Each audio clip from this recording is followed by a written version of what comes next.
Muy bienvenidas a los oyentes, gracias por estar con nosotros, especialmente en este momento en que hacemos un resumen de la conversación que hemos tenido durante esta semana. Con ustedes el pastor Juan Millanaba. Muy bienvenido, pastor. Muchas gracias, Raúl. Y que les habla Raúl Medina. Nuestro tema de la semana ha sido Jesús, el Hijo Prometido. Aquí hay varias cosas. De aquí en adelante, como dijimos, la semana se va a hablar de Jesús hasta la lección 11, por allí, o sea, 11ª lección, ¿no es cierto?, de Jesús, de sus diferentes facetas, cómo cumple la misión, cómo llega a ser nuestro Salvador. Y ahora Jesús, el Hijo Prometido.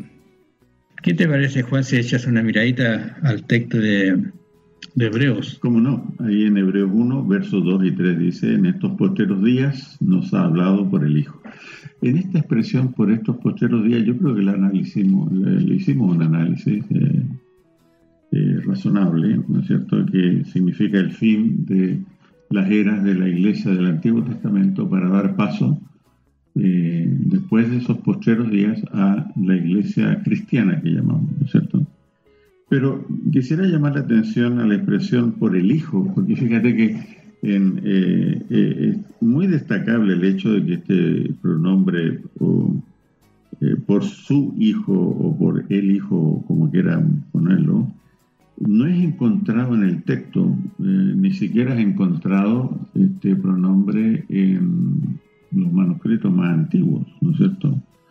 Así que los traductores, digamos, suplieron esa falta, pero el texto simplemente lee por un hijo o en un hijo, y parece que esto está mejor unido al hecho que fue apuntado o destacado como heredero de todas las cosas, como dice el texto. Así que leo: en estos postreros días nos ha hablado por un hijo o en un hijo, a quien constituyó heredero de todo y por quien asimismo hizo el universo. Entonces, en estos versos 2 y 3, Raúl, hay una real progresión que parte con el hijo nacido de una mujer, que es heredero, que es creador, que es el resplandor de la gloria divina, que tiene el carácter de la sustancia divina, que es sostenedor de la inmensa tela del universo, pero al final termina con algo glorioso, que esa ha sido hecho nuestra expiación, o el que cubre el pecado del mundo, ¿no es cierto? De manera que todo este gran poder, esta gran manifestación, están al servicio de los pecadores en bancarrota de este mundo, aquellos que quieran llevar su necesidad espiritual a los pies del Señor. En relación a lo que tú estabas comentando allí en Isaías 2, dice: acontecerá en los postreros de los tiempos, esta expresión que la estamos usando, ¿no es cierto?, los postreros días. Dice que será confirmado el monte de la casa de Jehová como cabeza de los montes. Mira el nivel que le está colocando. Y será exaltado sobre los collados, y correrán a él todas las naciones. Y vendrán muchos pueblos y dirán: venid y subamos al monte de Jehová, a la casa del Dios de Jacob, y nos enseñará sus caminos, y caminaremos por sus sendas, porque de Sión saldrá la ley, y de Jerusalén la palabra de Jehová. ¿Qué te parece a ti esta expresión? Es como calcada de la labor que estaba haciendo Dios, ¿no te parece? Sí. ¿No crees tú? La que hizo Jesús. Y tú habrías hablado de subir al monte, como para tener una visión más amplia, ¿no es cierto? Hay montes famosos en la Biblia, ahí donde Dios manifiesta su gloria. Está el monte Sinaí, por ejemplo, donde fueron dados los 10 mandamientos. Está el monte Moria, donde Abraham, obediente al Señor, procuró sacrificar a su hijo Isaac, y Dios detuvo su mano, porque no quería la sangre de Isaac, el Señor, quería el corazón de Abraham. Y otros montes que aparecen en el Evangelio, donde el monte de la Transfiguración, todos ellos, ¿no es cierto?, digamos, tienen un común denominador: Dios manifiesta allí su gloria. Y la gloria siempre apunta al Hijo, cuya misión fue morir por nosotros en la cruz, ¿no? Así que lo que podemos decir con respecto a esta declaración del Salmo de los Montes, ¿no? Ahora tú recuerdas que Daniel, hablando acerca de esto en su último capítulo, versículo 4, 12:4, dice: pero tú, Daniel, cierra las palabras y sella este libro hasta el tiempo del fin. Esa otra expresión de los postreros días, ¿no es cierto? Muchos correrán de aquí para allá y la ciencia se aumentará. ¿Qué está diciendo el Señor? Esto tú no lo entiendes ahora porque es para ese tiempo. ¿Qué tiempo? El tiempo en que nosotros estamos realmente viviendo ahora. Claro, y se ha abierto los ojos. En el caso de Daniel, para el tiempo profético de lo cual él venía hablando. Así que siempre esta expresión, tiempo del fin, postreros días, hay que entenderla en su contexto, en que fue dado, ¿ya?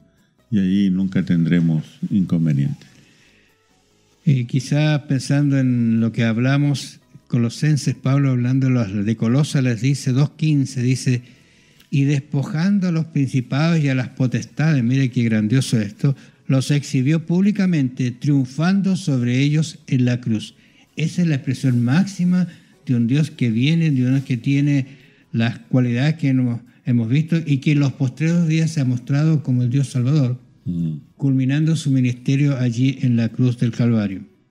Era importante también destacar las expectativas que tenían los receptores potenciales del Mesías, del cumplimiento de la promesa, ¿no?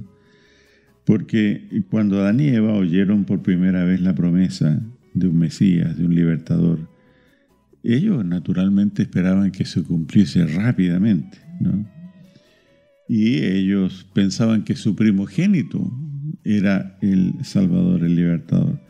Más tarde, la promesa fue confirmada a Abraham.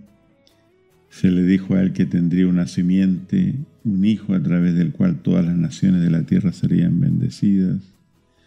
Y Dios hizo lo mismo con David. Le prometió a David que su hijo sería adoptado por Dios como hijo propio, etcétera, etcétera. Hay una secuencia, una progresión allí. Pero lo que nunca se imaginaron todos estos hombres y mujeres de fe era que el Hijo Redentor, Hijo con mayúscula, sería Dios mismo. Pero ellos no imaginaron, era algo nuevo, algo sorprendente. Isaías habla allí en el 52, 53 de cómo la gente se sorprende al ver que, digamos, al que ven tiene un aspecto, una personalidad, una apariencia regular, nada excepcional, pero a su vez era el Hijo de Dios. Así que aquí tenemos otra sorpresa más gigantesca en la Biblia, porque Dios no se cansa de sorprendernos y la mayor sorpresa es que los pecadores tienen esperanza. Y me viene a la mente, fíjate, el discurso de Pedro y la reacción de la gente. Cuando Pedro les presenta justamente al crucificado que era Dios mismo, el Salvador, el Mesías, y la gente dice: ¿y ahora qué haremos? Bueno, quizás esa es la respuesta o la pregunta que tendríamos que hacernos, y Dios tiene la respuesta para ello. Seguimos conversando el gran tema que nos hemos planteado para esta semana, ¿no es cierto? Jesús, el Hijo prometido. Y en el día de hoy vamos a conversar primero una idea de que Dios nos ha dado o nos ha hablado por el Hijo. Y volvemos a tomar Hebreos capítulo 1, versículo 1 al 4, cómo nos ha hablado, como dice Pablo a los hebreos, ¿no es cierto?, cómo les ha hablado. Dios dice, habiendo hablado de muchas maneras. Y cuando estuvimos estudiando Deuteronomio, ahí estaba como Dios estaba hablándole al pueblo. Usaba como a Moisés para interpretar y decir las cosas, como le habló en el monte, esas manifestaciones gloriosas que hubo allí, ¿no sé. Allí estaba Dios hablando, pero dice de muchas maneras, en otro tiempo, a los padres por los profetas. Pero que dice, en estos postreros días. Y se detiene allí a decirnos cómo lo ha hecho ahora, ya nada más por intermedio de alguien, sino que nos ha hablado por el Hijo. O por un hijo, ¿no es cierto? Por un hijo. Por un hijo o en un hijo. Eso realmente nos llama mucho la atención, de que se hable de hablar. Nos ha hablado porque, digamos, Dios tiene audiciones para nosotros y tiene visiones, pero parece que lo más maduro en términos de comunicación es cuando Dios nos habla, porque siempre recuerda, Él es nuestro Padre, y se espera que cuando el Padre habla, nosotros los hijos podamos obedecer o estar atentos, ¿no? En condiciones excepcionales Dios ha mostrado, ha dado visiones, ¿ya? Las del tiempo del fin, o ha mostrado su poder cuando iba al pueblo de Dios en el Éxodo, o en ciertos capítulos de la vida de Abraham, ¿ya? Etc. Pero él mismo, cuando estuvo en esta tierra, él dijo que eran felices los que creyeron sin ver. Porque Tomás, recuerdas tú, quería ver y tocar. Y no fue reprendido, no fue regañado, pero se le mostró que había un camino muy superior.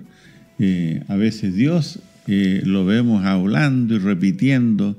Es como una mamá que está todo el día gritando y los hijos no lo obedecen, ¿no?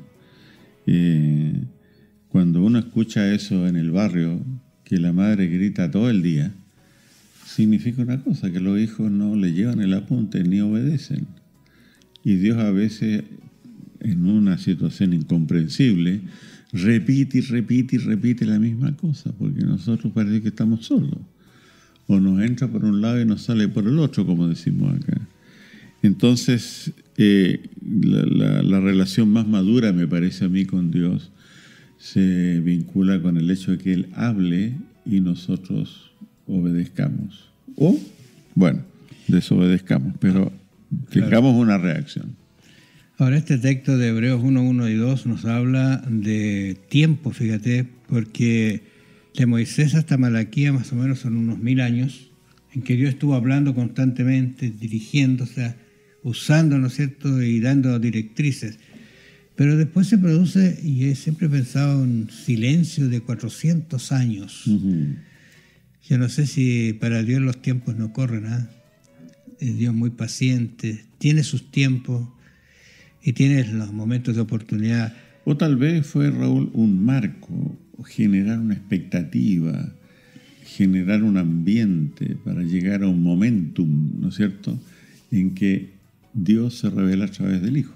Claro, porque justamente después de esos 400 años de silencio aparece el Hijo, y ese es el que está hablando, que nos ha hablado por el Hijo, que aparece en la escena del mundo de una manera extraordinaria. Hace poco estuvimos conversando y celebrando el nacimiento de Jesús, pero es extraordinario. Si usted lo va a mirar cómo nació, cómo Dios se hace humano de la forma que se hizo, cómo se lo cuenta el ángel y cómo María de una forma humilde lo acepta y lo tiene, sufriendo las consecuencias de lo que eso significaba, porque ¿quién iba a creer que una mujer que nunca ha tenido alguna relación con un hombre tenga un hijo? Era cuestionado. Incluso en algún momento, tú recuerdas, los que lo criticaban a Jesús dijeron una frase que para mí me duele mucho, decir, nosotros tenemos un padre, ¿tú recuerdas? Se la tiraron así a Jesús. Entonces, pero se aparece Él y habla de una manera extraordinaria. Transmitió por los profetas en el Antiguo Testamento, pero ahora el resultado de su hablar ya no es por profetas, sino directamente. Extraordinario cómo aparece Dios haciéndose humano para tener la comunicación más perfecta con el ser humano, decirle tal cual es. Sí. Dios, como es su carácter, cómo nos ama. Es una intensificación de la revelación divina, ¿no? Y eso significa que vivimos en un tiempo solemne. Cuando Dios encarnado viene a este mundo y nos habla, entonces debemos prestar atención. El mismo Señor le dijo a sus contemporáneos, ¿a quién de los profetas ustedes no apedrearon? O sea, no lo respetaron como representantes de Dios, con el mensaje de Dios. Los apedrearon y los mataron. Y desgraciadamente los discípulos más o menos hicieron lo mismo, ¿ya? Excepto en Don Juan, me parece, ¿no? Exacto. Entonces, nosotros debemos tomar en cuenta muy seriamente el hecho de que si Dios nos habla, es menester que nosotros respondamos. Incredulidad o en incredulidad, pero respondamos. Porque a Dios no le gusta el agua tibia.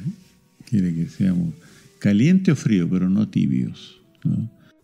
Y en este sentido, cuando Dios le habla a hijos que Él tiene, no a nietos, ¿no? No viene a cantarle una canción de cuna, a arrullar o malcriar a nietos.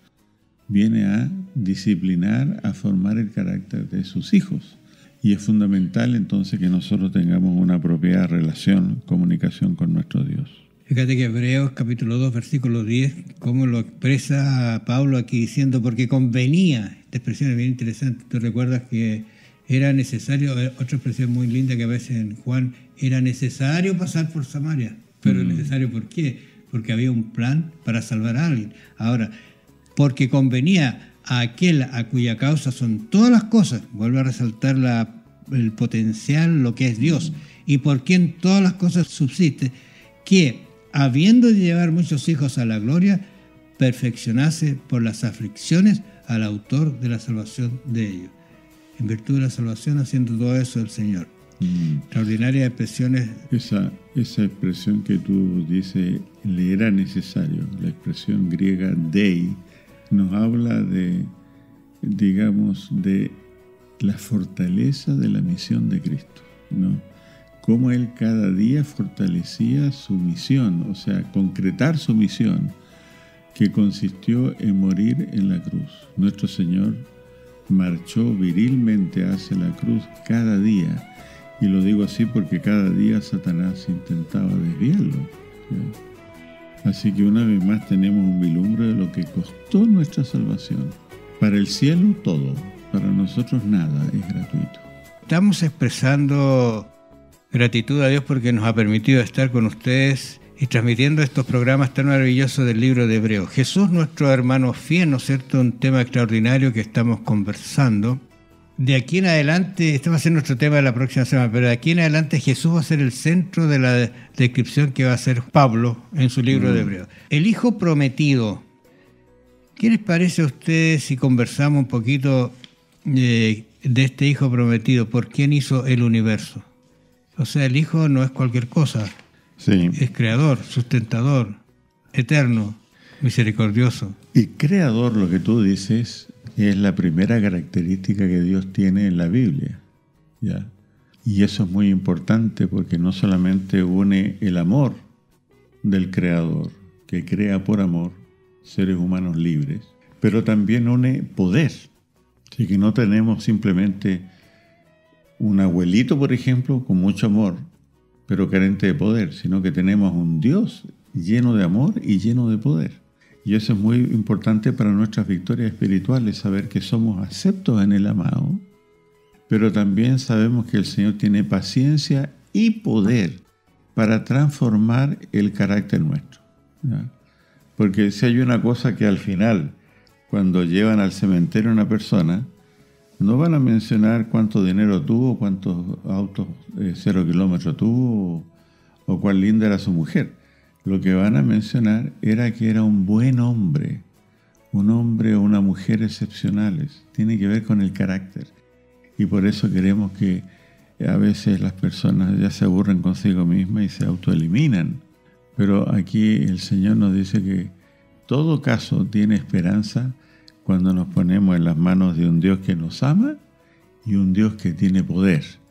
Poder para encarar las enfermedades, los sufrimientos, la vida en general. Y poder para transformarnos, porque no se trata que Dios transforme al otro, ¿no? Hay mucha gente que ora para que el Señor transforme el carácter a esa persona. El Señor quiere transformar mi carácter, ¿no? Eso es lo que está en juego. Nuestro Dios es amor y poder. Isaías 45:18 dice, porque así dijo Jehová, que creó los cielos, Él es Dios, el que formó la tierra, el que la hizo y la compuso, no la creó en vano, para que fuese habitada la creó. Yo soy Jehová y no hay otro. ¿Qué característica del personaje que estamos viendo ahora? ¿Quién hizo el universo? Ese es Jesús. Está dispuesto, ¿no es cierto?, a darnos su vida, y nos dio de hecho su vida, para que nosotros tengamos una vida diferente. Él es el que hizo el universo. Pero también hay otro concepto que quizá deberíamos entenderlo con mucha calma y respeto, yo te he engendrado hoy. Una expresión que aparece acá en Hebreos capítulo 1, versículo 5, Sí. que dice, porque a cuál de los ángeles dijo Dios jamás, mi hijo eres tú, yo te he engendrado hoy. Y otra vez, yo seré a él padre y él me será a mí hijo. Ese es, Pablo está citando acá en Hebreos el Salmo 2. ¿Ya? Jesús fue engendrado en el sentido de que fue adoptado. Entonces uno ve, y ya que cita personajes históricos como David, uno observa que el Señor realmente adoptaría, entre comillas, al hijo de David como hijo propio. Y mediante este proceso el rey davídico se convertiría en el protegido de Dios y en su heredero, y que Dios derrotaría a sus enemigos y le daría a las naciones como herencia. Esa fue la promesa que Dios le hizo a David. Pero cuando Jesús viene es llamado hijo de David, es decir, él hereda las promesas, ¿no? Y en el momento del bautismo y la transfiguración, igual cosa, ¿no es cierto?